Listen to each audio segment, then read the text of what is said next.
Árboles caídos, derrumbe de bardas y techos de viviendas fueron los daños derivados por las lluvias en el municipio de Pueblo Nuevo, donde ahora el peligro más latente es el colapso de un puente por el que atraviesan habitantes de 13 comunidades de 3 municipios. El puente conecta a Pueblo Nuevo con Valle de Santiago y Salamanca. Desde hace varios años presenta daños en la estructura. Es usado por habitantes de varios poblados, pero en especial de uno que se llama Duranes de Arriba. Aunque pertenece a Valle de Santiago, la población, conformada por 300 familias, asiste más a Pueblo Nuevo. Pues ya tiene como unos 4 o 5 años que ya está por redumbarse, nada más que como vemos a las autoridades competentes y pues como que nos tiran a león y no ha habido respuesta buena pues. ¿Usted a dónde ha ido?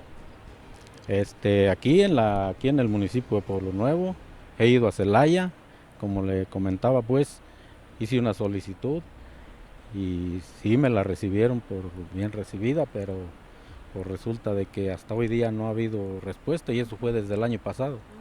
De acuerdo a Protección Civil de Pueblo Nuevo, las lluvias intensas continuarán y la registrada hace algunos días causó la caída de árboles, anuncios, techos, bardas y que algunas comunidades aún no cuenten con el suministro de energía eléctrica.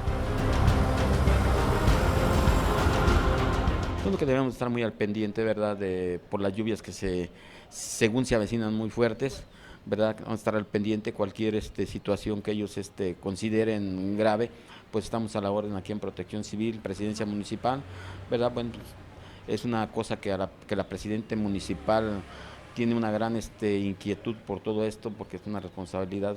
Entonces ella, yo creo que invita también a la ciudadanía a cualquier cosa que esté en peligro, pues nos vengan a comer, más que nada a reportar para tomar nosotros cartas en el asunto. Los principales reportes se dieron en El Altito, en Montecillos, Presa Grande y La Guadalupita. Con imágenes de Juan Regalado, Fátima Ortiz, Bajío TV.